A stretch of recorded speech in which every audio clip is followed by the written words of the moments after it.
नमस्कार। भारत जो एक संस्कृति प्रधान देश है और जिसकी विशेषताओं के कारण संपूर्ण विश्व के अंदर हमारे इस प्यारे से देश की एक अलग ही छवि है, अलग ही गरिमा है।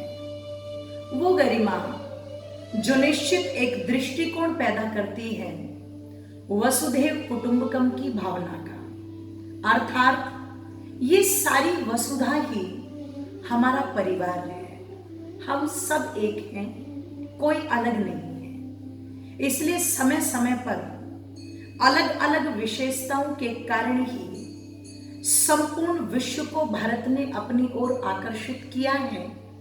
एक अलग ही छवि संपूर्ण विश्व में भारत ने बनाई है।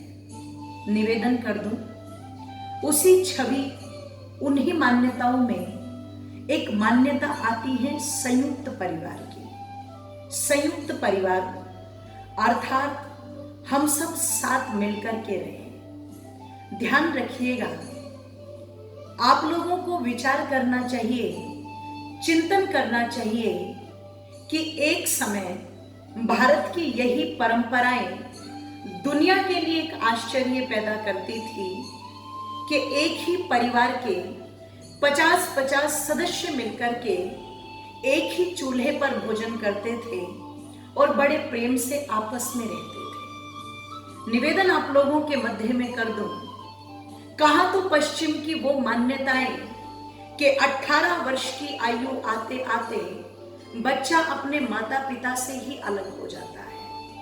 ध्यान रखिएगा, कहा वो मान्यताएं जहां पर कई कई विवाह इस प्रकार कर लिए जाते हैं जैसे गुड्डे गुड़ियाओं का कोई खेल चल रहा हो। निवेदन कर दूं, वही पश्चिम की मान्यताएं जहां पर संस्कृति के नाम पर, संस्कारों के नाम पर हमें केवल और केवल एक शून्य देखने को मिलता है। आज उस पश्चिम की मान्यता का प्रभाव इस भारतवर्ष के अंदर भी घुल गया है। जहां आपस में सब मिलकर के रहते थे, बड़े प्यार से रहते थे, आज पश्चिम की नकल करके हमारे उन परिवारों का विघटन होना आरंभ हो गया है। देखने को संयुक्त परिवार मिलते हैं तो बड़ा अच्छा लगता है, लेकिन उन संयुक्त परिवारों में भी कई प्रकार की चुनौतियां होती हैं। ध्यान रखिएगा, जो लोग सोचते हैं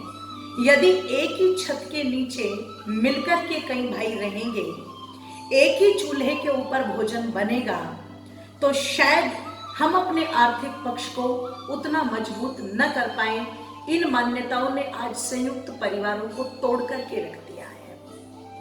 पक्षपात की नीति जब परिवार के अंदर आ जाती है, भाई भाई में आ जाती है, परिवार की महिलाओं में आ जाती है, तो निश्चित उस पक्षपात की नीतियों ने भी उन परिवारों को तोड़ करके रख दिया है। और जब ये पूछा जाता है कि आप संयुक्त परिवार के स्थान पर एकांकी परिवार को इतना महत्व क्यों देते हैं, तो सबकी अपनी अपनी अलग विचारधारा होती है, सबके अपने अपने अलग मूल्य होते हैं। पर मैं निवेदन करना चाहूंगी और आप सबसे पूछना चाहूंगी कि यदि किसी परिवार के अंदर 4 भाई होते थे और चारों भाइयों की विवाहित पत्नियां होती थी, तो ध्यान रखिएगा, जो पुरुषों के कार्य होते थे वो चारों में बटे रहते थे। किसी कारण से यदि एक नहीं कर पाया तो 3 मिलकर के उस कार्य को संभाल लेते थे।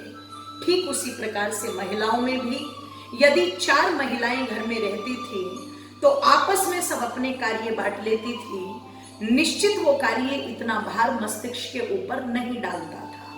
पर यदि मैं आज की बात करूं तो एकांकी परिवारों के अंदर सारी जिम्मेदारियां, सारे कर्तव्य या तो पुरुष के सर पर रखे हैं या महिला के सर पर रखे हैं। और जब सारी जिम्मेदारियां और सारे कर्तव्यों को मिलकर के अकेले अकेले वो निभा रहे हैं, तो निश्चित तनाव, डिप्रेशन, कलह कलेश, चिड़चिड़ापन, क्रोध, ये सारी चीजें अक्सर आप लोगों को देखने को मिलती होगी।